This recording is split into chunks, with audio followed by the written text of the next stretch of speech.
اللہ رب العزت جو ہمارا مالک ہے، جو ہمارا آپ کا پالنہار ہے، پروردگار ہے، جو اکیلا ہے، تنہا ہے،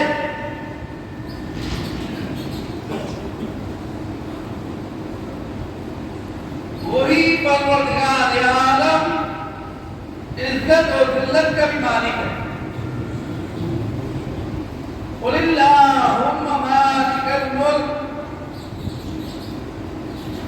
پوری آیت کریمہ کے اندر اللہ رب العزت فرما رہا ہے یہ ملک اللہ ہی کا ہے،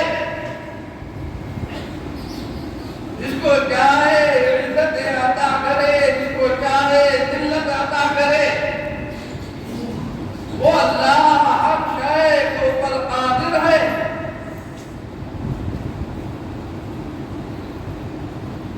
ہم کون ہوتے ہیں کسی کی عزت کو بگاڑنے والے؟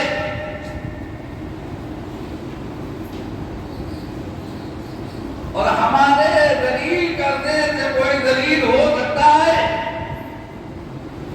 جب تک اللہ نہ چاہے کسی کا کچھ نہیں ہو سکتا۔ اس لیے جو وہ یہ فرما رہا ہے کہ عزتوں کا مالک اللہ ہے، ذلتوں کا مالک بھی اللہ ہے، ہم چوراہوں کو پر کسی سے ناراضگی میں کسی کو ذلیل و رسوا کرتے ہیں اور یہ سوچتے ہیں کہ بڑا اچھا کام کر دیا۔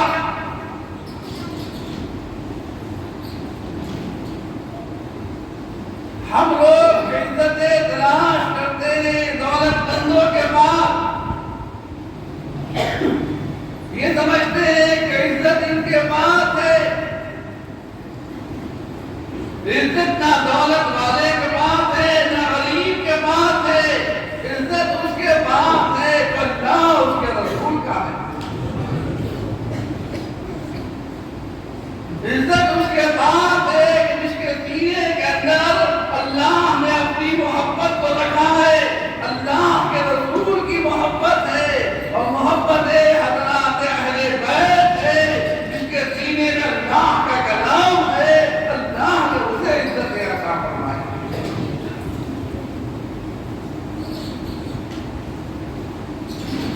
لہذا اللہ رب العزت کی عطا کرنا نعمت عزت ہے۔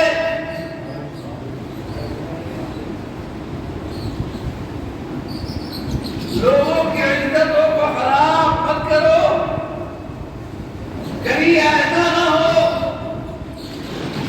تمہاری نیت یہ ہو جائے کہ ہم اس کو ذلیل کر رہے ہیں تو یہ ذلیل و رسوا ہوگا، لیکن اگر اللہ رب العزت کے نزدیک اس کا کچھ بھی مرتبہ ہوا تو کہیں ایسا نہ ہو کہ تم تباہ و برباد ہو جاؤ۔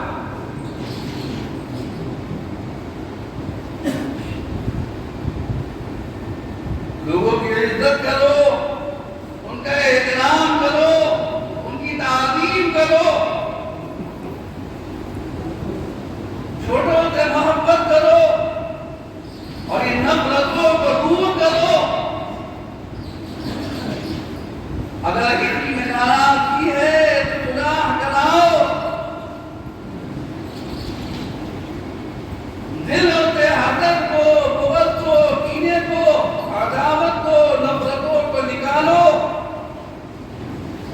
بہت چھوٹی دنیا ہے اور ان سے بھی کم ہماری اور آپ کی عمر ہے، ہمیں اور آپ کو یہ نہیں خبر کہ اگلا قدم ہمارے ساتھ اور آپ کے ساتھ کیا ہونے والا ہے۔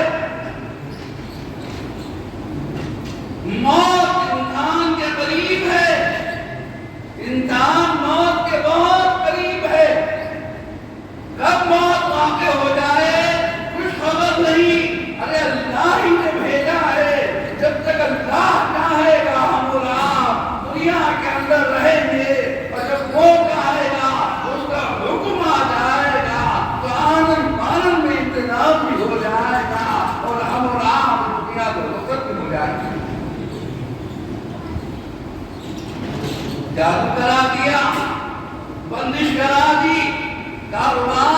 کر دیا؟ کیا اللہ کی ذات سے یقین ختم ہو گیا؟ فلاں دشمن ہے، اس نے نقصان کو ہٹا دیا، اس نے کاروبار کو باندھ دیا، اس نے جادو کرا دیا ہے۔ ارے بھائی، اللہ رب العزت کی ذات پہ اگر تمہارا یقین ہے تو تمہیں کوئی چیز نقصان پہنچانے والی نہیں ہے۔ کیا تم نے قرآن نہیں پڑھا؟ کیا تم نے رسول پاک علیہ السلام کی احادیث کو نہیں پڑھا؟ اللہ یہ فرما رہا ہے کہ جب تک میں نہ چاہوں کسی کو کوئی نقصان نہیں پہنچ سکتا۔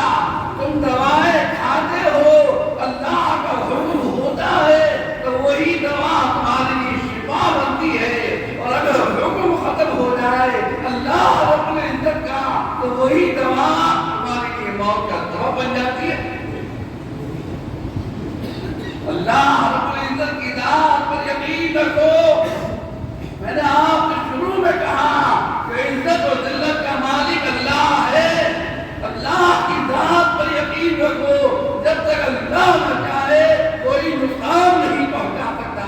اللہ کی ذات پر مکمل یقین رکھو، مت گھبراؤ، مت پریشان ہو، حالات سے بھی گھبرانے کی ضرورت نہیں ہے۔ ارے یہ حکمران، یہ حاکم، یہ آج ہے کل نہیں ہوں گے، یہ کوئی عزت نہیں ہے۔ عزت تو وہ ہے جو اللہ اپنے کرم سے عطا فرماتا ہے، حکومت وہ ہے جو اللہ اپنے کرم سے عطا فرماتا ہے۔ وہ حکومت ہے جو اللہ نے حضرت عطائے رسول جو غریب نواز کو عطا فرماتی ہے۔ وہ حکومت ہے جو اللہ رب العزت نے حضرت محبوب الہی شاہد الہی کو عطا فرماتی ہے۔ یہ عزت اس لیے ہے کہ یہ اللہ کے ہیں، اللہ کے رسول کے ہیں، حضرات اہل بیت کے ہیں۔ اللہ رب العزت نے ہمیشہ کی عزتیں بھی عطا فرما دی۔ جب تک دنیا باقی رہے گی، جب تک اللہ اس کے رسول کا نام رہے گا، جب تک اللہ رب العزت کے محبوبوں کا بھی نام ہوتا رہے گا۔ لہذا یقین کامل اللہ کی ذات پر یقین رکھو، وہ ہمارا اور آپ کا مالک ہے، وہ پالنہار ہے۔ اس نے قرآن کریم عطا فرمایا، اس نے قرآن کریم کے اندر شفا اتاری ہے۔ جہاں سے پڑھو کہ اللہ شفا عطا فرمائے گا۔ نظر لگ جائے تو فرمایا آیت الکرسی پڑھو، دم کرو اپنے مریضوں کو پر۔ اگر کوئی بیمار ہے تو فرمایا سورہ فاتحہ پڑھو، اپنے مریضوں کو پر دم کرو۔ اگر یقین کامل اللہ کی ذات کے اوپر ہے اور یہ یقین ہے کہ اللہ کا کلام ہے تو اللہ رب العزت نے شفا اتاری ہے، تو انشاءاللہ تمہیں اللہ کے کلام سے شفا پہنچے گی۔ اور اگر تمہارا یقین ڈاکٹروں کی دواؤں کے اوپر ہے یا ادھر ادھر گھومنے کے اوپر تمہارا یقین ہے تو بھائی ادھر ادھر پھرتے رہو کہ مارے مارے شفا نہیں ملے گی۔ شفا ملے گی تو اللہ کی ذات سے ملے گی، اللہ کے رسول علیہ السلام کی محبت میں شفا ہے۔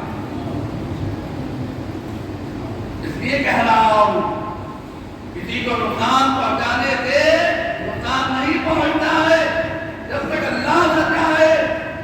لہذا اللہ سے دعا کرو، اللہ کی ذات پہ یقین کامل رکھتے ہوئے، اے اللہ، اے رب کریم، تو نے اسے بھی دولت عطا فرمائی ہے، یہ بھی تیرا بندہ ہے۔ اے اللہ، میں بھی تیرا بندہ ہوں، پریشان حال ہوں۔ اے اللہ، تو اسے بھی نوازنے والا ہے، مولا مجھے بھی اپنے کرم سے نواز دے۔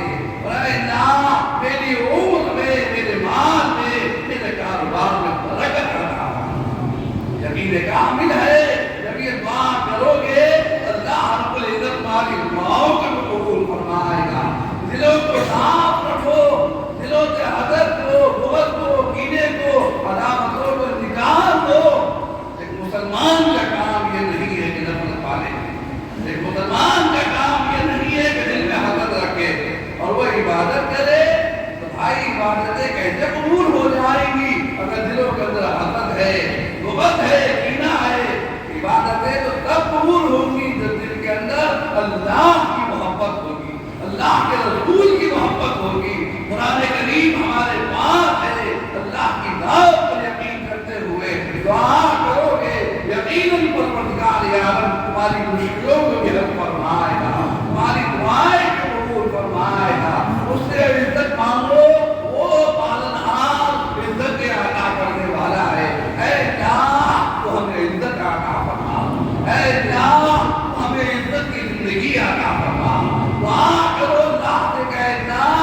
عزت کی زندگی عطا فرما، عزت کی موت